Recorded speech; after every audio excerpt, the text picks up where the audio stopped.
ఆపద ముక్కులవాడ అనాథ రక్షక గోవింద గోవింద. మొన్న గా నడుమ తిరుమల ఎంకన్న పేరెళ్లకుంటా ఒక్క దినం కూడా గడవలేదు కదా. ఎంతో పవిత్రమైన తిరుమల లడ్డు కల్తీ చేసిండ్రు అనే వార్తలతోటి ఎంతో నారాజైనం కదా. అధికారం చేతిలో ఉంటే ఎంత శాతనైతే అంత మంచి చేయాలి కానీ అందినంత తిందామనే ఆత్రం ఉండకూడదు. ఇక దేవుళ్ళ ముచ్చట మీదైతే 1కి 10 సార్లు ఆలోచన పెట్టుకుంటా మెదలాలే.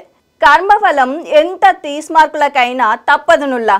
సరే, ఇప్పుడు గా పండుగ పూట పాపపు గడియలు తలుసుకునుడు ఎందుకు గాని. అయితే ఇప్పుడు తిరుమల తిరుపతి చైర్మన్గా కొత్త సారుకు బాధ్యతలు అప్పచెప్పింది కూటమి సర్కారు. మరి ఆ సారెవరు? కొత్త కమిటీ కథేందో ఈనేద్దాం.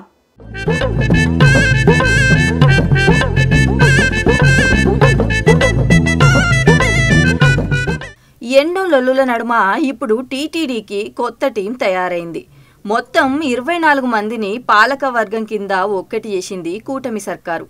ఈ కొత్త జట్టుకు చైర్మన్గా బిఆర్ నాయుడు సార్ను సార్థకం చేసిర్రు. ఇక సారు మాట్లాడుకుంటా, నేను ఈయన్నే పుట్టి పెరిగిన, టీటీడీకి ఏం కావాలనో నాకు మస్తుగా తెలుసు, ఎందరికో లేని అదృష్టం నాకున్నది, లేకపోతే అందరినీ కాపాడే దేవదేవుణ్ణి నేను కావాలుండేటట్టు అవకాశం వచ్చుడు ఎంత పుణ్యం చేసుకొని ఉండాలని కొత్త చైర్మన్ ఖుషి అయిండు. మునుపున్న కమిటీ చేసింది ఎట్లన్నదే చూసి మళ్ళోసారి సీఎం చంద్రబాబు సార్ తోటి మాట్లాడదామని మీడియాతోటి ముచ్చట పెట్టిండు. తిరుమలలో నేను అక్కడ పుట్టి పెరిగిన వాడిని, నాకు అక్కడ విషయాలన్నీ క్షుణ్ణంగా తెలుసు. కాబట్టి ఈ బాధ్యతను ఇంకా ఎక్కువ పెంచింది నాకు. నేను అక్కడికి వెళ్ళి చాలా పనులు చేయాలి. ముఖ్యమంత్రితో చర్చించడం జరిగింది. ఆయన కూడా కొన్ని సూచనలు చేశారు. పదవి బాధ్యతలు స్వీకరించిన తర్వాత మళ్ళీ ముఖ్యమంత్రితో చర్చించి భక్తులకు సౌకర్యం ఎట్లా చేయాలి, దర్శనం ఎలా చేయాలి, ఇవన్నీ కూడా క్షుణ్ణంగా అధ్యయనం చేసి అది బోర్డు మీటింగ్లో పెట్టి అవన్నీ నా పద్ధతుల్లో చేద్దామనేటువంటి నా ఆశయం.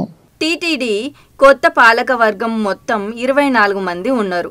జనసేన తరపున 3 తోటి కలిపి ఒక్క రాష్ట్రాల పెద్ద మనుషులు కూడా ఇండ్ల సీట్లు ఇచ్చిర్రు. కలియుగ ప్రత్యక్ష దైవం ఎంకన్న స్వామి కాడ మళ్ళోసారి మైలవట్టే వార్తలు లేకుండా చూడుర్రి సామి అని కోనేటి రాయిని భక్తులు కొత్త చైర్మన్కి దండం పెడుతున్నారు. కొండ మీదికి వచ్చే భక్తులకు ఎటువంటి నారాజు లేకుండా చూసుకుంటా అని నాయుడు సారు వాగ్దానం చేసుకొచ్చిండు.